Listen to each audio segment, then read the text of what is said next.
अस्सलाम वालेकुम dear students. आज हम ब्रांच अकाउंट की प्रॉब्लम सॉल्व करेंगे। Advanced financial accounting by M Arif Suhail से ये हमारी फोर्थ प्रॉब्लम है। और याद रहे कि इससे पहले हम प्रॉब्लम्स क्लास में सॉल्व कर चुके हैं। ये हमारी फोर्थ प्रॉब्लम है। इसमें एक से दो नए पॉइंट्स थे, तो इसलिए मैंने सोचा कि इसकी वीडियो बना के आपको सेंड कर दी जाए, ताकि वो जो नए पॉइंट हैं ये आपको इजीली समझ आ जाए। प्लस वीडियो का फ़ायदा ये होता है कि अगर कहीं से आपको बात ना समझ आए, आप उसको वहाँ से रिवाइंड करके भी सुन सकते हैं। दोबारा वीडियो वहाँ से आप चला के इसको दोबारा सुन के इसको नोट कर लें और बाद में इसको आप समझ लीजिएगा। अच्छा, ये हमारे पास यहाँ पे क्वेश्चन अवेलेबल है। ये वो मैंने क्वेश्चन वहाँ से लिया है आपकी बुक में से। इसमें लिखा हुआ है, from the following details regarding to Sialkot branch prepare a branch account in the book in respect of the year 2017। Stock on 1 January opening stock है, stock on 31 December ending stock है। ओपनिंग स्टॉक ब्रांच में debit में record किया करते हैं और ending stock branch में credit में रिकॉर्ड किया करते हैं। पेटी कैश ओपनिंग है, 1 जनवरी का स्टॉक है तो ब्रांच में डेबिट में रिकॉर्ड करते हैं। डेटर्स 1 जनवरी की ओपनिंग डेटर्स भी ब्रांच में डेबिट में रिकॉर्ड किया करते हैं। डेटर्स ऑन 31 दिसंबर ये हमारे एंडिंग डेटर्स हैं, हम इनको रिकॉर्ड करेंगे branch account credit. Goods sent to branch ये ब्रांच में डेबिट में रिकॉर्ड किया करते हैं। कैश सेल्स ये ब्रांच में हम क्रेडिट साइड पे रिकॉर्ड करते हैं। कैश रसीद में जाके क्रेडिट सेल ब्रांच अकाउंट में रिकॉर्ड नहीं करते। अच्छा, ऐसा क्यों है? हम इसकी बात आज क्लास में इसमें लेक्चर में डिस्कस करेंगे। नॉर्मल लॉस हमेशा आपने इग्नोर करना होता है। रिटर्न टू हेड ऑफिस आप ब्रांच में डेबिट में गुड्स सेंट में से माइनस भी कर सकते हैं, लेकिन हमने इसको रिकॉर्ड किया था ब्रांच अकाउंट में क्रेडिट साइड पे, अपनी जो कैलकुलेशन उसको स्मूथ और आसान करने के लिए। बैड डेट्स डिस्काउंट अलाउड और पेटी expense paid by branch. Return from customers mean cell return. ये चारों आइटम्स ब्रांच अकाउंट में रिकॉर्ड नहीं करते। हम ये सारी बातें आज क्लास में करेंगे डिस्कस कि ऐसा क्यों है। ऐसे चारों पॉइंट पहले मेरा ख्याल है कि क्वेश्चन में नहीं आए, मुमकिन है कि आए भी हों, लेकिन हमने इनको ब्रांच अकाउंट में कभी रिकॉर्ड नहीं किया, क्योंकि कोई भी एक्सपेंस का जो इफेक्ट है ये ब्रांच अकाउंट में नहीं होता। ब्रांच अकाउंट में एसेट्स और लायबिलिटीज आपने रिकॉर्ड करने होते हैं। Expenses paid by head office इसको रिकॉर्ड करेंगे ब्रांच अकाउंट में डेबिट साइड पे, क्योंकि ये कैश का इफेक्ट है। ये हम कैश भेज रहे होते हैं ब्रांच को, क्योंकि जो जितने भी क्वेश्चन आपके हैं ये सारे डिपेंडेंट ब्रांचेस हैं। इनकी जो भी पेमेंट्स करनी है वो हेड ऑफिस ने करनी होती हैं, तो ये हम डेबिट में रिकॉर्ड कर लेंगे। और cash send for petty expense भी हम डेबिट में रिकॉर्ड कर लेंगे, तीनों डेबिट में रिकॉर्ड कर लेंगे। रेंट के आगे एक डेट लिखी हुई है, इसका इफेक्ट क्या होगा हम इसको अभी जब हम इस क्वेश्चन को सॉल्व करेंगे हम इसको साथ साथ वहाँ पे डिस्कस कर लेंगे। चलिए इसको सॉल्व करना स्टार्ट करते हैं। इस वाले पेज पे मैंने यहाँ पे एक स्केच इसका पहले से बना रखा है, ये मेरे पास इसका स्केच है। चलिए हम यहाँ पे इसकी जो रिकॉर्डिंग है वो स्टार्ट कर लेते हैं। तो इसकी जो रिकॉर्डिंग है, सबसे पहले आप लिखा करते हैं बैलेंसेस ब्रॉट डाउन। यहाँ पे आपने ओपनिंग एसेट्स रिकॉर्ड करने होते हैं, जिसमें स्टॉक है। स्टॉक हमारे पास है 12,000, ये हमारा ओपनिंग स्टॉक है। और पेटी कैश 600, पेटी कैश के बाद डेटर्स हमारे पास हैं ये 10,000 के। से काम करते हैं कि एहतियातन इस क्वेश्चन को यहाँ से हम कॉपी करके यहाँ पे अपने सामने ले आते हैं, ताकि रिकॉर्डिंग ज़रा हमारे पास आसान हो जाए। हम यहाँ से देख देख के वहाँ पे रिकॉर्डिंग कर लेंगे।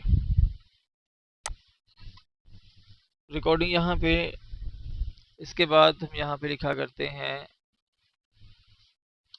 Goods sent to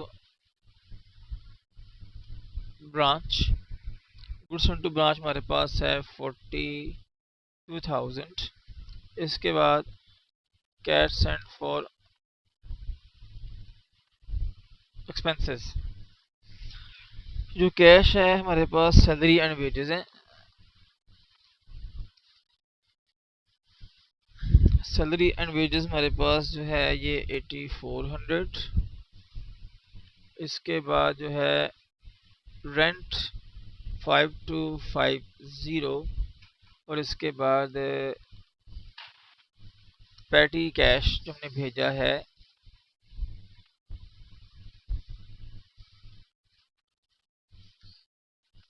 for patty expenses, इसकी हमारे पास अमाउंट है 800। अच्छा, ये रिकॉर्डिंग यहाँ पे कर ली हमने। अब ज़रा आ जाएं आप ये राइट साइड पे। सबसे हमने टॉप पे लायबिलिटी रिकॉर्ड करनी होती है, हमारे पास नहीं है। इसके हम बाद यहाँ पे लिखेंगे कैश रिसीव्ड। कैश रिसीव हमारे पास एक तो कैश सेल्स है, एक हमारे पास है रिसीव फ्रॉम डेटर्स। इसके बाद हम यहाँ लिखा करते हैं डायरेक्टली रिसीव्ड फ्रॉम डेटर्स। तो ये वाला पॉइंट हमारे इस क्वेश्चन में अवेलेबल नहीं है। डेटर्स हमारे क्वेश्चन में है, ये हमें यहाँ पे कैलकुलेट करने पड़ेंगे। कैश सेल्स की अमाउंट हमारे पास है 25,800। कैश रिसीव के बाद हम यहाँ पे लिखा करते हैं रिटर्न्स फ्रॉम ब्रांच, यानी कि रिटर्न टू हेड ऑफिस, ये है 4800। इसके बाद बारी आती है एबनॉर्मल लॉसेस की, वो हमारे पास नहीं है। और लास्ट में यहाँ पे लिखा करते हैं बैलेंसेस कैरीड डाउन। एक तो हमारे पास एंडिंग स्टॉक है, एंडिंग स्टॉक 9600। इसके बाद हमारे पास पेटी कैश, ये अवेलेबल नहीं है। आप पूरा क्वेश्चन देखें, ये हमारे क्वेश्चन में नहीं था। और यहाँ हमारे पास जो डेटर्स हैं एंडिंग, वो हमारे पास यहाँ पे हैं 11,500, 11,500। इसको यहाँ पे रिकॉर्ड कर लिया हमने। अच्छा, इसमें एक हमारा पॉइंट है प्रीपेड रेंट का, हम इसको पहले यहाँ पे डिस्कस करते हैं। ये मैं क्वेश्चन को उठा के यहाँ पे ले आता हूँ। हम यहाँ पर करते हैं वर्किंग प्रीपेड रेंट की।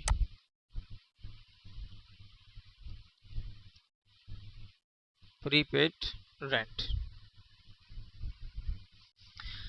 अब यहाँ देखें गौर से आप लोग कि हमारे क्वेश्चन के टॉप पे या क्वेश्चन के अंदर जहाँ भी उसने तारीखें लिखी हुई हैं, हमारा जो ईयर एंड है वो 31 दिसंबर 2017 को हो रहा है, 31 दिसंबर 2017।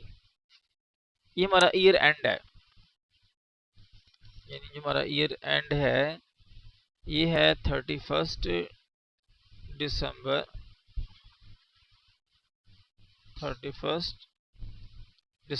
2017। और जबकि जो हमने रेंट पे किया है वो 31 मार्च 2018 तक का है।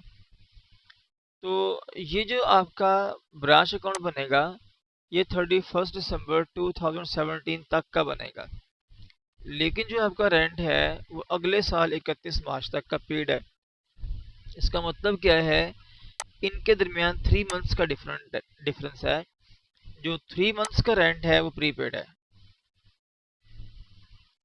3 मंथ्स रेंट, उसको यहाँ पे ऐसे लिख देते हैं प्रीपेड रेंट फॉर 3 मंथ्स। दिसंबर तक तो हमारे यहाँ अकाउंट बनेगा ना, दिसंबर के बाद जनवरी, फरवरी एंड मार्च, 3 मंथ्स का रेंट हमारा यहाँ पे प्रीपेड है। अब इसको आपने कैसे कैलकुलेट करना है, आपने रेंट पे किया था 1 जनवरी को 31 मार्च तक, ये 15 मंथ्स बनते हैं, 15 महीने बनते हैं, यानी 5,250 रुपये ये 15 महीने का रेंट है। 5,250 रुपये को अगर आप 15 पे डिवाइड करेंगे तो एक मिनट, अगर 15 पे डिवाइड करेंगे 5,250 को, तो आपको एक महीने का रेंट मिलेगा 350 रुपये। ये महीने का रेंट है और 3 महीने का रेंट आपका प्रीपेड है। इसको आपने 3 से करना है मल्टीप्लाई, तो जो आपका रेंट है वो आपको मिल जाएगा 1,050 रुपये। तो इसकी वर्किंग मैं कुछ यहाँ पे यूँ करता हूँ कि इस तरह से, ताकि ज़रा आपको समझ आ जाए। इसको मैं 3 से किया मल्टीप्लाई, ये इसको मैं यहाँ से डिलीट करके, ये देखें ज़रा, ये 5,250 को मैंने 15 पे डिवाइड किया तो महीने का रेंट आ जाएगा, और मुझे 3 मंथ्स का रेंट चाहिए। इसको मैं 3 से करूँगा मल्टीप्लाई, तो अगर इसको यहाँ पे आप सॉल्व करेंगे तो इसका आंसर आएगा मेरे पास 1,050 रुपये। तो मेरा जो रेंट है वो 1,050 रुपये, ये मेरा प्रीपेड रेंट है। इस तरह से यहाँ भी आपने अपने प्रीपेड रेंट को रिकॉर्ड करना। याद रहे, टोटल जो रेंट का ड्यूरेशन था वो 15 मंथ्स था, 15 महीने था। 1 जनवरी को पे किया 31 मार्च तक। हमारा जो ब्रांच अकाउंट है 31 दिसंबर तक का बनना है, तो जो 31 दिसंबर से ऑनवर्ड रेंट होगा वो हमारा प्रीपेड रेंट होगा। वो यहाँ रिकॉर्ड कर लिया हमने। एक हमारा मसला यहाँ पे सॉल्व हो गया। ठीक है, अब मैं क्वेश्चन को, बस ये इधर ही ठीक है, क्योंकि हमने अब आगे यहाँ पे हम यहाँ डेटर की बात कर लेते हैं। आपको याद होगा कि जब डेटर की बात आई थी तो मैंने बोला था कि हमारे पास डेटर के हवाले से ओपनिंग डेटर्स, यहाँ मैं एक लाइन ड्रॉ कर लेता हूँ ताकि थोड़ा सा ये सेपरेट हो जाए, इस तरह से। अच्छा,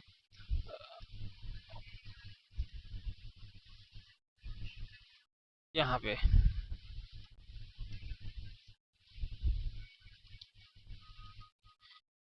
opening debtors, cash receive debtors,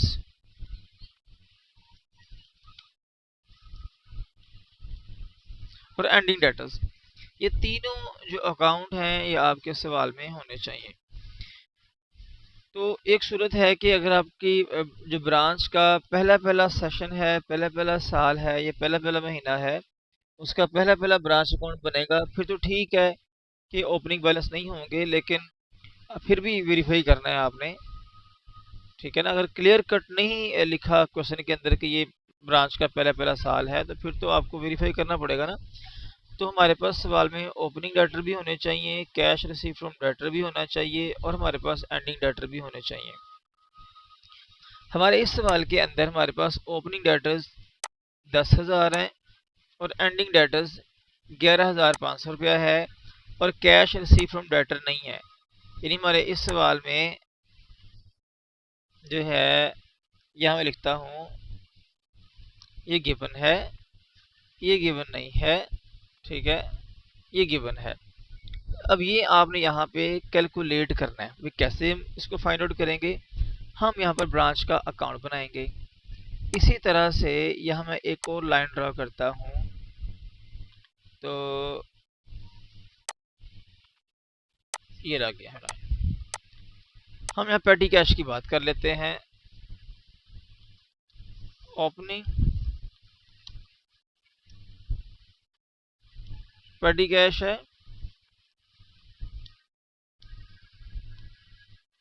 sent by head office,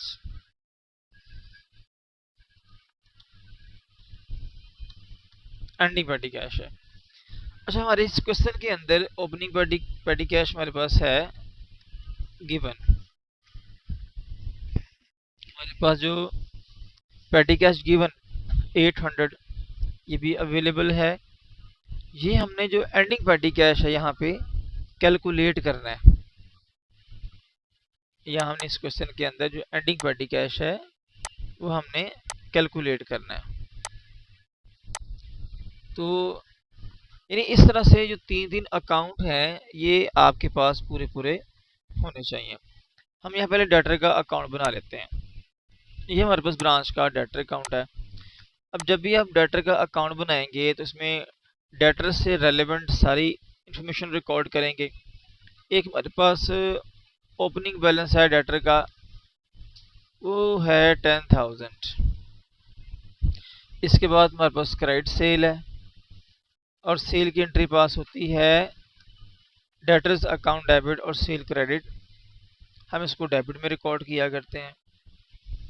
इसके बाद आप ज़रा क्रेडिट साइड भी आ जाएं, हम इसमें रिकॉर्ड किया करते हैं बैड डेट्स। बैड डेट्स की अमाउंट हमारे पास 600 सॉरी। इसके बाद डिस्काउंट अलाउड 310। इसके बाद हमारे पास है return from customers, return from customers, ये हमारे पास है 3000। कैश जो हमने रिसीव किया ये अवेलेबल नहीं है। और एंडिंग डेटर्स हमारे पास 11,500 ये क्वेश्चन में गिवन है। इसके बाद हम यहाँ पे क्लोजिंग लाइन लगाते हैं, इसको हम यहाँ पे क्लोज कर लेते हैं।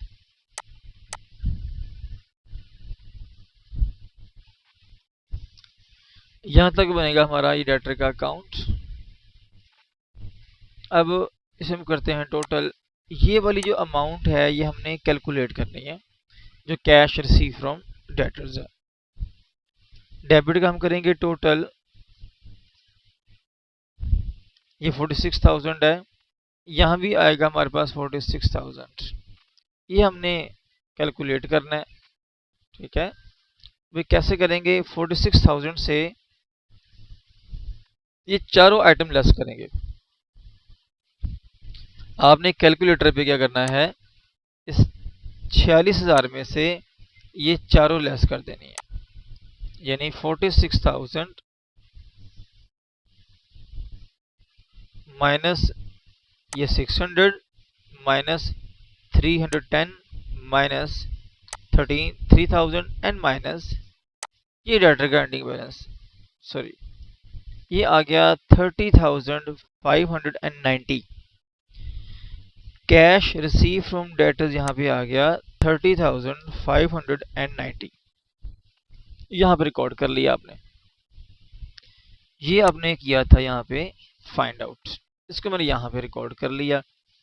इसको मैं ऐसा करता हूँ कि यहाँ में से कोई कलर, ये येलो ही ठीक है ताकि आपको याद रहे। ये मैंने यहाँ पे रिकॉर्ड किया है और ये मैंने यहाँ पे रिकॉर्ड किया है, ठीक हो गया। ये येलो में है, ये मेरा प्रीपेड रेंट है, यहाँ रिकॉर्ड मैंने किया है। ये कैश फ्रॉम डेटर्स हमारे पास अवेलेबल नहीं था, हमने डेटर का अकाउंट बना के रिकॉर्ड कर लिया। इसी वीडियो की डिस्क्रिप्शन में आप देखेंगे तो वहाँ पे आपको ब्रांच के नोट्स मिल जाएंगे, जिसमें ये नोट्स में लिखा होगा कि जब आप ब्रांच का डेटर अकाउंट बनाएंगे तो ब्रांच के डेटर अकाउंट में कौन कौन से अकाउंट्स रिकॉर्ड होते हैं। तो आप वहाँ से इस क्वेश्चन का सोल्यूशन भी डाउनलोड कर लीजिएगा और वहाँ से आपने ब्रांच अकाउंट के नोट्स भी डाउनलोड, वर्किंग के जो नोट्स हैं, जो कैलकुलेशन के नोट्स हैं, वो आपने वहाँ से डाउनलोड कर लेने हैं। अब आखिर में हमारी बात ये हमने कर लिया, ये हमने कर लिया कैलकुलेटेड, ये हो गया हमारे पास, ठीक है। अब रह गया हमारे पास पेटी कैश। हम यहाँ पेटी कैश का अकाउंट बनाएंगे तो एक हम स्टार्ट में लिखेंगे ओपनिंग बैलेंस। पेटी कैश का जो ओपनिंग बैलेंस है ये हमारे पास है 600। मतलब गौर से देखेंगे ये हमारे पास 600 है। अब जो नया पेटी कैश आया है ये हमारे पास है 800, ये यहाँ पे लिखा हुआ है। मजीद जो 800 मिला है, और जो ब्रांच ने खर्चे पे किए, एक्सपेंस पे किए, वो 700 है। पैटी एक्सपेंसेस ये आगे हमारे पास 700।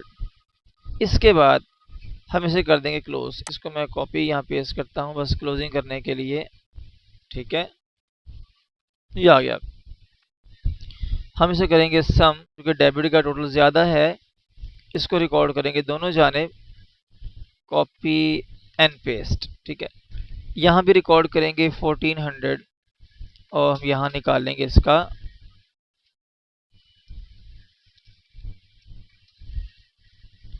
Ending balance carried down. भाई कैसे निकालेंगे? टोटल में से, यानी 1400 में से हम माइनस कर देंगे 700। ये आ गया मेरे पास 700। इसको यहाँ मैं येलो में कर देता हूँ। यहाँ मैं रिकॉर्ड करूँगा इस तरह से 700। अच्छा, ये वर्किंग आपकी ऐसे भी हो सकती है। यहाँ पे मैं आपको बताता हूँ, यहाँ पे एक लाइन लगा के, ताकि आपको याद रहे। ये बड़ी सिंपल सी इसकी कैलकुलेशन है। देखें, हमारे पास जो ओपनिंग कैश है,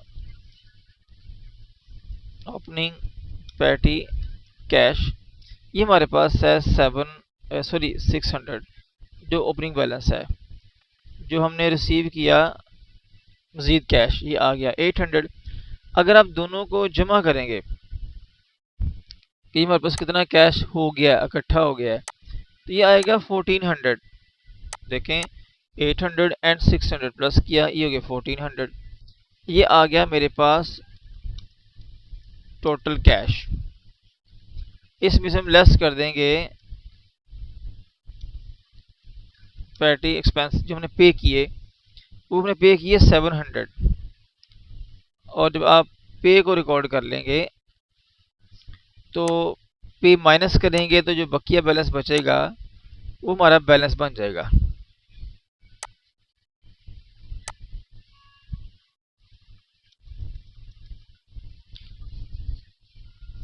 आप इसमें से माइनस करेंगे 700, ये आ गया मेरे पास। इस तरह से इसका जो है एंडिंग बैलेंस। लेकिन आपने ये लेजर अकाउंट बनाकर ही इसे कैलकुलेट करना है, ऐसे नहीं करना आपने। यानी इस तरह से भी आ सकता है, बस बताया मैंने आपको कि असल में इस तरह से ये कैलकुलेट होता है।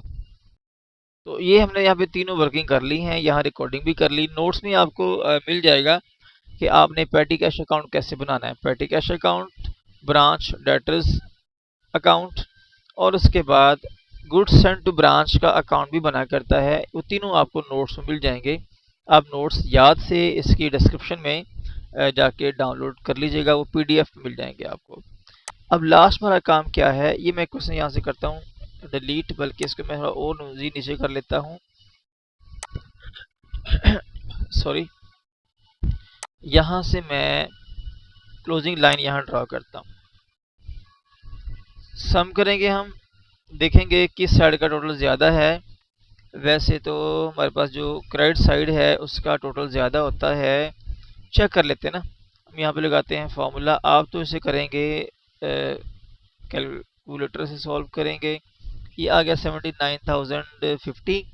हम यहाँ पर भी करते हैं इसे कैलकुलेट, और यहाँ पे आता है हाँ 84,040। ये ज़्यादा है, हम यहाँ भी लिखेंगे 84,040, क्योंकि जिस साइड का टोटल ज़्यादा होता है हम वो रिकॉर्ड करते हैं दोनों साइडों पे। अब चूंकि क्रेडिट का टोटल ज़्यादा है, तो यहाँ जो आपका आंसर आएगा वो आएगा profit, net profit, profit and loss account, sorry profit and loss account, इस तरह से। अब भी प्रॉफिट कैसे निकालते हैं? आप क्रेडिट साइड के टोटल में से, यानी 84,040 में से आप लेस कर देंगे ऊपर वाली सारी अमाउंट। आप तो लेस करेंगे भी कैलकुलेटर से, ये लेस मैंने कर दी एक्सेल का फॉर्मूला लगा के, लेकिन आप इसको फाइंड आउट करेंगे अपने कैलकुलेटर से। ये जो मेरे पास 4,990, इसको मैं हल्का सा लाइट सा ग्रीन कलर कर देता हूँ, ये मेरा प्रॉफिट है।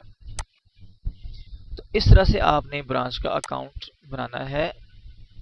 ये सारा हमारा ब्रांच का सॉल्यूशन है, ये हमारा सॉल्यूशन है ब्रांच का, और ये सारी इसकी यहाँ पे आपको वर्किंग मिल जाएगी। तो इसको जब आप 1 से 2 बार प्रैक्टिस करेंगे तो इंशाल्लाह आपसे सॉल्व हो जाएगा। जहाँ से ना बात समझ आए, अब वहाँ से वीडियो को रिवर्स करके दोबारा देख लीजिएगा। तो फिर वही बात है कि याद रहे कि डिस्क्रिप्शन में जाके इस क्वेश्चन का सॉल्यूशन और इसके नोट्स आप दोनों वहाँ से डाउनलोड कर लीजिएगा। जज़ाकल्लाह।